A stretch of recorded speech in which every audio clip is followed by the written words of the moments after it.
Alright, so this is my 98 Volvo S70, and this is what it sounds like with a big ass exhaust leak. I'm gonna show you what's going on down here.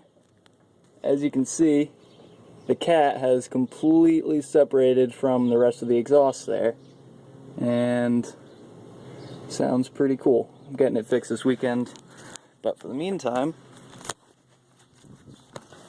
it sounds like a fucking race car.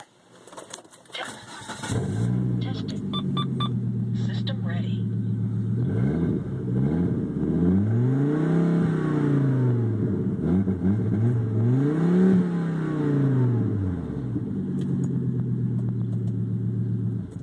And I'm almost out of gas, so I should probably stop doing that so I can drive it to the shop. Alright.